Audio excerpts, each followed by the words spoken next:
Olá, eu sou o professor Avelino Júnior e eu estou continuando a aula número 3, agora parte 2, da disciplina Direito e Mercado do curso de Ciências Jurídicas da Universidade de Taubaté. Hoje nós vamos tratar do artigo 16 e 17 do Estatuto da Advocacia da Ordem dos Advogados do Brasil. Trata expressamente sobre como é a natureza jurídica da sociedade de advogados. Vamos entender?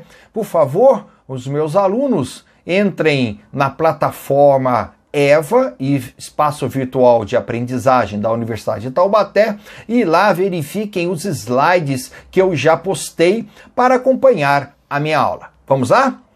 Artigo 16 do Estatuto da Advocacia.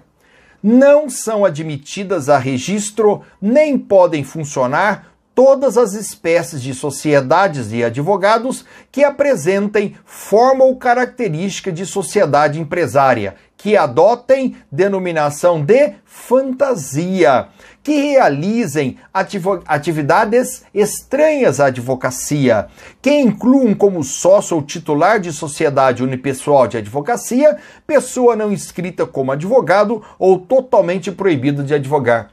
Olha que extensão de artigo e a natureza. A natureza da sociedade de advogados é para especificamente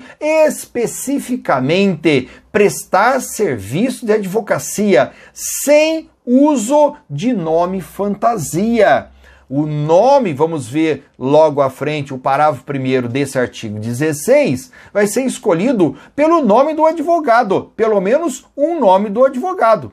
Portanto, não pode ter nome fantasia. A sociedade de advogados é para prestar serviço de advocacia, tanto que está proibido advogado que está expulso do quadro de advogados, não está neste momento participando da sociedade, não pode ter pessoas que não são advogadas e não pode ter caráter mercantilista. O caráter da sociedade de advogados é prestar serviço de advocacia.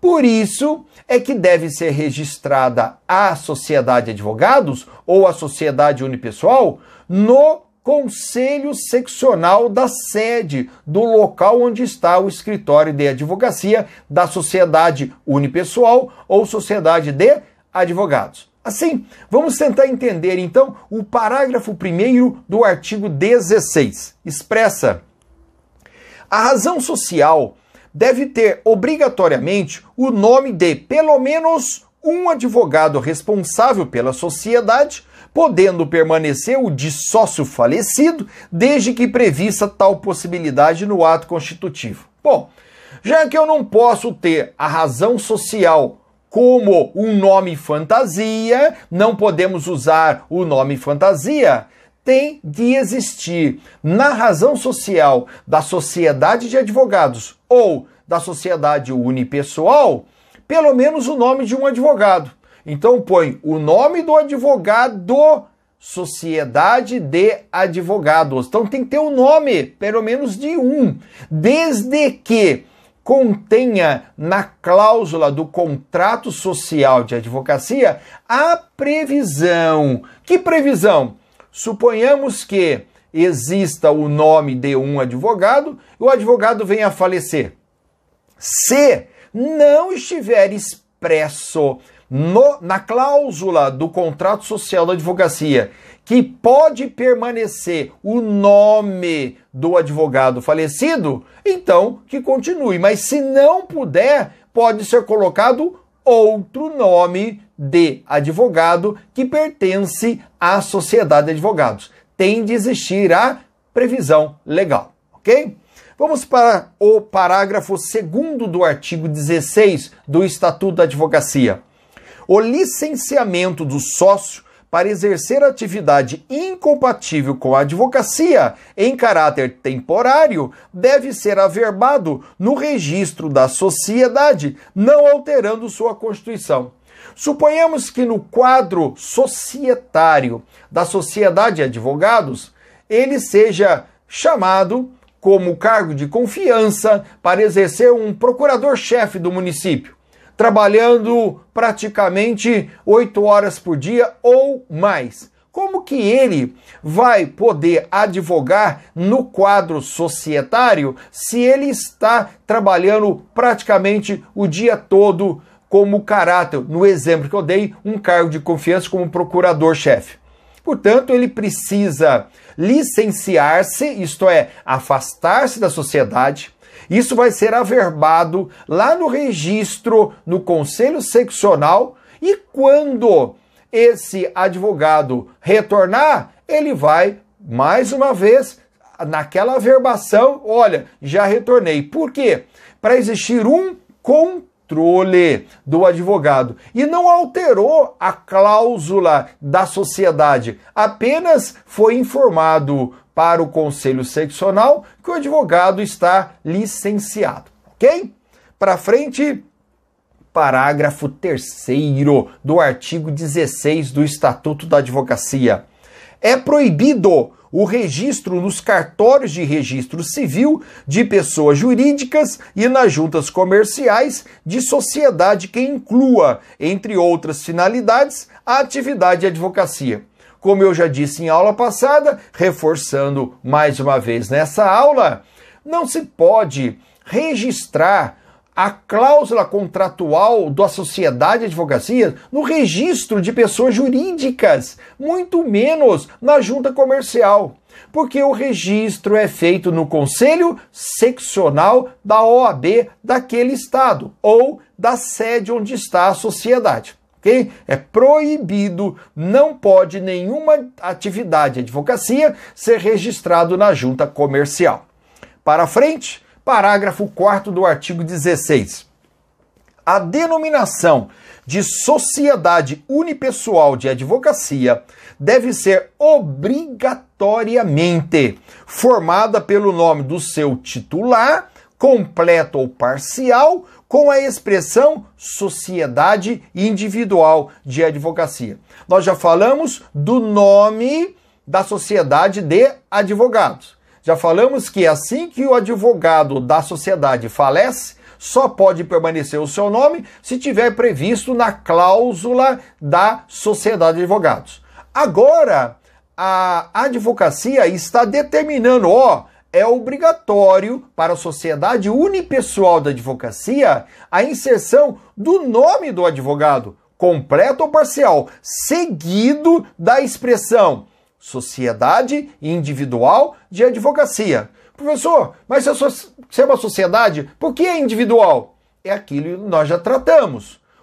A terminologia correta é sociedade unipessoal. Um advogado consegue a sua sociedade unipessoal de advocacia para, com esse contrato averbado no Conselho Seccional, ingressar na Receita Federal para conseguir o seu CNPJ. Mas o nome da sociedade individual, ela precisa preceder do nome completo ou parcial do advogado que faz parte dessa sociedade unipessoal. Seguindo adiante, vamos para o artigo 17 do Estatuto da Advocacia. Além da sociedade, o sócio e o titular da sociedade individual de advocacia responde subsidiária e ilimitadamente pelos danos causados aos clientes por ação ou omissão no exercício da advocacia, sem prejuízo da responsabilidade disciplinar em que possa incorrer. Então vamos entender 3 coisinhas nesse artigo 17 do Estatuto. Primeira coisinha, deu prejuízo, causou prejuízo ao cliente? Quem que responde? A sociedade de advogados ou a sociedade unipessoal, ok? Esse é o primeiro. Mas, subsidiariamente, pode vir também a reparar o dano o sócio da sociedade, entenderam? Então, primeiramente é a sociedade. Depois vamos alcançar a parte do sócio, por isso que é subsidiariamente. Mas esse caráter é ilimitado. Por quê? Porque a sociedade de advogados não é uma empresa limitada sobre o capital social. Ela é ilimitada na responsabilidade do advogado na forma subsidiária. E uma terceira coisinha muito importante é sem prejuízo da responsabilidade disciplinar. Isto é, advogado, você deu causa, houve uma infração disciplinar, então vamos lá no Código de Ética e Disciplina da Ordem dos Advogados do Brasil para você responder perante toda a parte disciplinar aquilo que você fez. Então você vai ter direito à defesa. Então não podemos apenas pensar em indenizar na responsabilidade subsidiária ilimitada. Precisa também verificar o que o advogado fez para responder de acordo com o Código de Ética e Disciplina. Portanto, terminamos aqui a segunda parte da aula número 3 da disciplina Direito e Mercado do curso de Ciências Jurídicas da Universidade de Taubaté. Logo, logo estarei com a aula número 4, ainda falando de sociedade de advogados, porém com relação a Regulamento Geral da Ordem dos Advogados do Brasil.